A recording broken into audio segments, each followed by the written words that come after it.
Hello दोस्तों। भैया आज मेरे कमरे में सोने के लिए आ गए थे, लेकिन उनकी मौजूदगी की वजह से मैं वह सब काम नहीं कर पा रही थी जो मैं आमतौर पर रात के अंधेरे में करती हूँ, जिससे मुझे बहुत सुकून मिलता है। पर मुझे क्या पता था कि आज रात कुछ ऐसा होगा कि मैं पसीने से नहा लूंगी। उसने केवल 2 उंगलियों से मुझे पागल कर दिया, और अब यही सब मैं आपको अपनी कहानी में बताने वाली हूँ।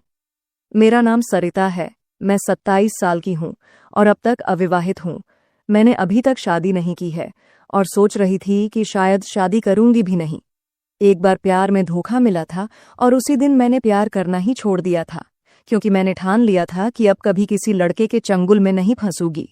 मैं एक कॉलेज में प्रोफेसर हूँ, एक भारतीय लड़की हूँ, सुंदर और पढ़ी लिखी और स्मार्ट भी हूँ। मेरे तन मन में नए जमाने की खूबी है। लेकिन कल रात जो मेरे भैया ने मेरे साथ किया, उसके बाद से बहुत कुछ बदल गया है और मेरी सोच भी अब बदल गई है। अब मुझे लगता है कि अगर कोई अच्छा लड़का मिल जाए तो शादी कर लेनी चाहिए। कल रात की बात है। मेरे भैया जो 35 साल के हैं और आर्मी में हैं, और भाभी का हाल ही में एक बस दुर्घटना में निधन हो गया था। रात का समय था। हम लोग खाना खाकर कुछ देर टीवी देख रहे थे। फिर मैं और भैया छत पर टहलने गए। भैया ग्राउंड फ्लोर पर सोते हैं और मैं फर्स्ट फ्लोर पर मेरे बगल वाले कमरे में मेरा छोटा भाई सोता है। रात के करीब 12 बज चुके थे और हम दोनों नीचे आ गए थे। तभी भैया मेरे कमरे में आए और बोले, सरिता अभी नींद नहीं आ रही है, चलो बातें करते हैं। हम दोनों बिस्तर पर लेटकर बातें करने लगे। बीच बीच में भैया अपने मोबाइल पर खेल रहे थे और मैं भी अपने मोबाइल पर लोगों के स्टेटस देख रही थी। तभी जोर से बारिश होने लगी और हल्की ठंडी हवा भी चलने लगी, जो हमें बहुत पसंद थी। देहरादून की हवा वैसे भी बहुत अच्छी होती है। कुछ देर बाद भैया सोने लगे। मैंने कहा, भैया आप अपने कमरे में जाइए, आपको नींद आ रही है। भैया नखरे करने लगे और बोले, सरिता तंग मत करो ना प्लीज। ऐसा कहकर उन्होंने अपनी आंखें बंद कर लीं और 2 मिनट के बाद गहरी नींद में चले गए। मैं उठकर बाथरूम में चली गई और अपने कपड़े बदल लिए, क्योंकि मुझे टाइट कपड़ों में नींद नहीं आती है। फिर मैं वापस आकर बिस्तर पर लेटी और मोबाइल पर कहानियां पढ़ने लगी। आजकल मुझे बहुत सारी बेहतरीन कहानियां पढ़ने को मिल रही हैं। मेरा भैया सो चुके थे और मैं वह सब नहीं कर पा रही थी जो मैं आम तौर पर रात के अंधेरे में करती हूँ, जब मैं अकेले सोती हूँ। लेकिन आज भैया की वजह से मैं ज्यादा कुछ नहीं कर सकती थी, इसलिए मैंने मोबाइल रखकर सोने की कोशिश की। लेकिन कहानी के विचार मेरे मन में घूम रहे थे और नींद मुझसे दूर हो गई थी। रात गहरी हो रही थी और मेरे मन में एक अजीब सी बेचैनी घर कर रही थी। नींद तो थी ही नहीं और दिमाग में वही कहानी चल रही थी जो मैंने सोने से पहले पढ़ी थी। उस कहानी ने मेरे अंदर एक अजीब सी हलचल मचा दी थी और मैं खुद को शांत नहीं कर पा रही थी।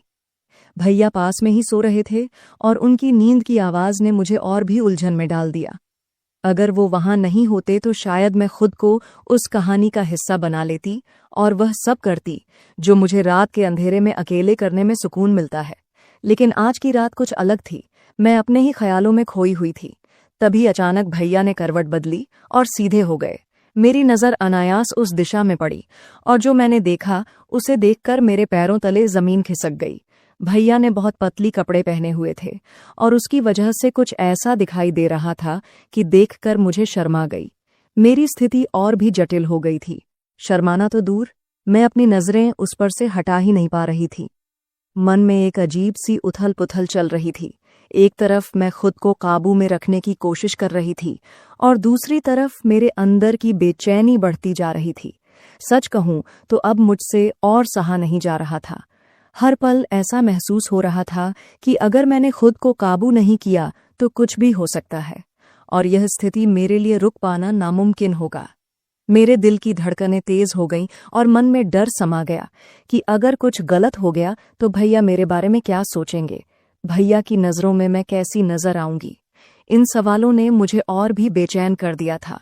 लेकिन दूसरी तरफ मेरे मन में एक गहरी इच्छा भी थी जो मुझे बार बार उस दिशा में खींच रही थी, जैसे कि जो कुछ भी मैं सोच रही हूं उसे पूरा कर लूं।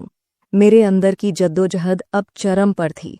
हर पल मैं खुद से लड़ रही थी, लेकिन कहीं ना कहीं मन के किसी कोने में वह पुरानी कहानी फिर से उभरने लगी थी और उसी वजह से मेरी इच्छा और भी बढ़ रही थी। अब सवाल यह था कि क्या मैं भैया को इस तूफान से बचा पाऊंगी या फिर भैया मुझे अपनी पकड़ में ले लेंगे। रात का माहौल पहले ही अजीब था और फिर भैया का फोन बजने लगा। शायद किसी ने उन्हें मैसेज किया था और वह फोन मेरी साइड में ही रखा हुआ था क्योंकि भैया ने उसे चार्जिंग पर लगा दिया था। सोने से पहले भैया गहरी नींद में सो रहे थे, लेकिन फोन पर लगातार मैसेज आ रहे थे और उनकी आवाज ने मेरी बेचैनी को और बढ़ा दिया। मैंने सोचा क्यों ना फोन को साइलेंट कर दूं ताकि आवाज बंद हो जाए, लेकिन साथ ही मेरे मन में एक सवाल उठ रहा था, इतनी रात को भैया को कौन मैसेज कर रहा होगा। मुझे भैया के फोन का पासवर्ड पता था, इसलिए बिना किसी संकोच के मैंने उनका फोन चेक किया। जैसे ही मैंने स्क्रीन पर नजर डाली तो पाया कि भैया की गर्लफ्रेंड उन्हें कई मैसेज भेज रही थी। एक अजीब सी जिज्ञासा ने मुझे घेर लिया और मैं सोचने लगी कि आखिर वह वीडियो किस बारे में होगी। मैंने सोचा क्यों ना एक बार देख ही लिया जाए कि वीडियो में क्या है। जैसे ही मैंने वीडियो चालू की, मेरी आंखें जैसे फटी की फटी रह गई। मुझे समझ ही नहीं आ रहा था कि मैं क्या देख रही थी। उस वीडियो में जो कुछ भी दिखाया जा रहा था वह मैं कभी भी नहीं सोच सकती थी। एक वीडियो खत्म हुई तो मेरे अंदर अगले वीडियो को देखने की तीव्र इच्छा जाग गई। मैंने फिर अगली वीडियो पर क्लिक किया और पल भर में सारी वीडियो देख डाली। हर वीडियो ने मेरी हालत और भी खराब कर दी। मुझे समझ ही नहीं आ रहा था कि मैं यह सब क्यों देख रही थी, मुझे यह इतना अच्छा क्यों लग रहा था। फिर भी मैं रुक नहीं पा रही थी। मेरे हाथ कांप रहे थे, लेकिन मेरी नजरें स्क्रीन से हटने का नाम नहीं ले रही थी। हर गुजरते पल के साथ मेरी बेचैनी बढ़ती जा रही थी। मैं खुद से जूझ रही थी, यह क्या कर रही हूं? यह सवाल बार बार मेरे दिमाग में गूंज रहा था, लेकिन अब मैं खुद से बेकाबू होते जा रही थी। वह वीडियो मेरे अंदर के तूफान को और बढ़ा रहा था। अब मेरे अंदर एक अजीब सी हिम्मत आ गई थी, या कहूं कि मैं अपनी इच्छाओं के सामने बेबस हो गई थी। मैंने फैसला कर लिया था कि जो होगा देखा जाएगा। अब मैं वही करने जा रही थी जिसे मैं लंबे समय से रोकने की कोशिश कर रही थी। मेरे हाथ कांप रहे थे, दिल की धड़कनें तेज हो रही थीं। मैं धीरे धीरे भैया के पास खिसक गई और उसके पास लेट गई। कुछ ऐसा हुआ जैसे कुछ हुआ ही ना हो। मन में हलचल मची थी, लेकिन मैंने खुद को संभाले रखा। थोड़ी देर तक मैंने सोने का नाटक किया, ताकि अगर वह अचानक जाग जाए तो उसे यह लगे कि मैं गहरी नींद में हूं। दिल की धड़कन तेज हो रही थी, लेकिन मेरे चेहरे पर शांति का आवरण था। फिर मैंने धीरे धीरे अपना पैर भैया के ऊपर रख दिया, ऐसा जैसे नींद में अनजाने में कुछ पल ठहर गए हों और भैया हरकत का इंतजार करने लगे हो, लेकिन कोई हलचल नहीं हुई। वह अभी भी गहरी नींद में थे। मुझे अपने पैर पर उसकी गर्मी महसूस हो रही थी और कुछ और भी उसका शरीर शांत पड़ा था, लेकिन उसके मन के भीतर एक और कहानी चल रही थी। मेरे पैरों के नीचे उसका आकाश साफ साफ महसूस हो रहा था और उसकी कड़क आवाज ने मेरे अंदर की सारी उलझनें और बढ़ा दी थी। मेरी धड़कनें तेज हो गई थीं और वही डर जो मुझे हमेशा था अब सामने था। अब मैं खुद को रोकने में नाकाम हो रही थी। हर गुजरते पल के साथ मेरे अरमान और भी मजबूत हो रही थी। मुझे पता था कि अगर अब मैंने खुद को काबू में नहीं किया तो कुछ ऐसा हो जाएगा जिससे पीछे हटना मुमकिन नहीं होगा। लेकिन कुछ ही क्षणों में मेरा दिल और दिमाग जैसे आपस में जंग लड़ रहे थे और मैं धीरे धीरे अपने दिल के सामने हार रही थी। मैंने फिर से अपने पैर को हल्के से हटाया, यह जानने के लिए कि उसकी नींद कितनी गहरी है, लेकिन कोई हलचल नहीं हुई। अब मेरा दिमाग ठंडा हो रहा था और बस एक ही बात मन में गूंज रही थी। रात और खामोशी मेरे अंदर एक तूफान ला रहे थे। हर पल के साथ मेरी हिम्मत बढ़ती जा रही थी। मैंने जो कदम उठाया था, अब पीछे हटना मुमकिन नहीं था, लेकिन उस समय मुझे यह नहीं पता था कि वह सोया नहीं था। दरअसल वह गहरी नींद में नहीं था, बल्कि वह तो शुरू से ही सोने का नाटक कर रहा था। मेरे हर कदम का उन्हें पहले से अंदाजा था। जो मैंने अनजाने में किया, वह सब भैया ने जानबूझकर देखा। शायद मुझे सजा देने के लिए भैया चुपचाप लेटे हुए थे। मैं पूरी तरह से अनजान थी कि उनकी आंखों में बंद होने के बावजूद उनका दिमाग पूरी तरह से जाग रहा था। मेरे दिल में हलचल मची, लेकिन भैया की कोई प्रतिक्रिया न देखकर मैं और भी उत्साहित हो गई।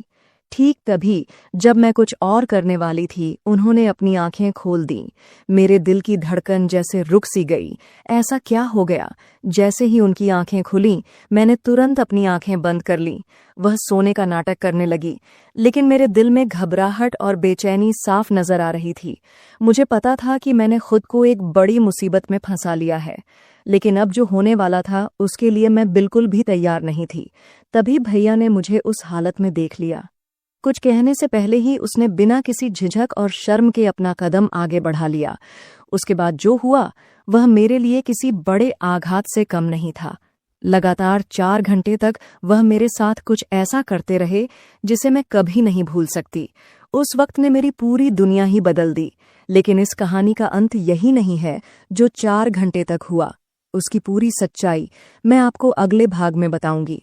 अगर आप जानना चाहते हैं कि आगे क्या हुआ था, तो मेरे चैनल को सब्सक्राइब जरूर कीजिएगा, ताकि आप इस दिलचस्प और सस्पेंस से भरी कहानी का अगला भाग एंजॉय कर सकें। मैं आपकी प्यारी दोस्त मिलती हूँ आपसे अगले वीडियो में।